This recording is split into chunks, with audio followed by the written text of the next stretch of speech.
All right, then, let's get to Stevie's favourite team to face of who's left. Atleti. Yeah. Why?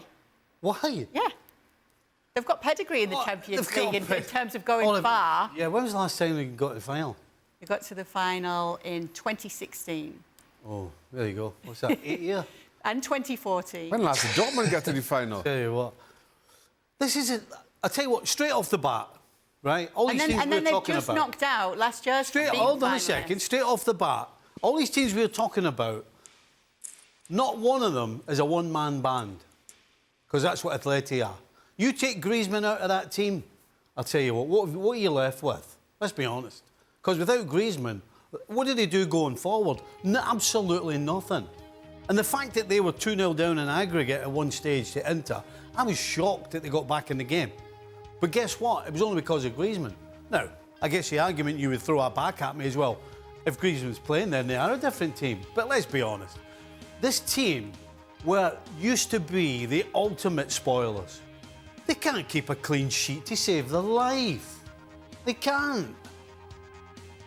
You're not going to give Real Madrid, or Man City, or Arsenal, or maybe even a couple of the other teams 2 goals of a start and come back and win on penalties. You're just not.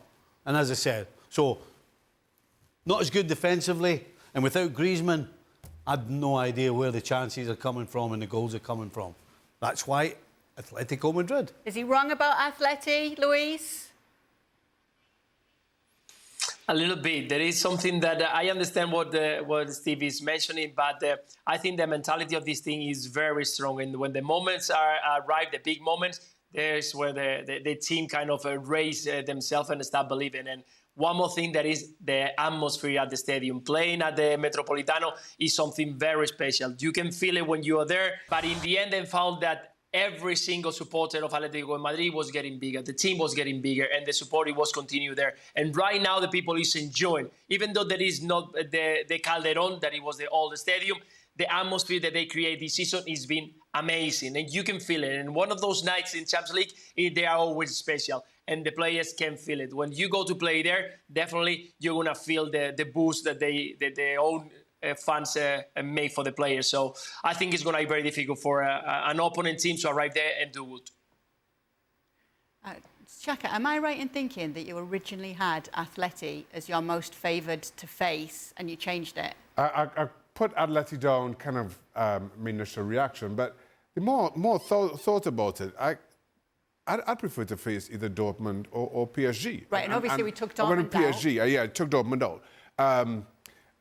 And the reason is, this PSG team, when you're talking about a one-man band, that's Kylian Mbappe and this version of PSG. It shouldn't be, but that's just how they are. And even with Kylian Mbappe, domestically, I think they've drawn 3 of their last 4. The game against Nice yesterday aside, it just is not a PSG team that fills you with any kind of confidence. If Kylian Mbappe is at his outstanding best, they stand a chance.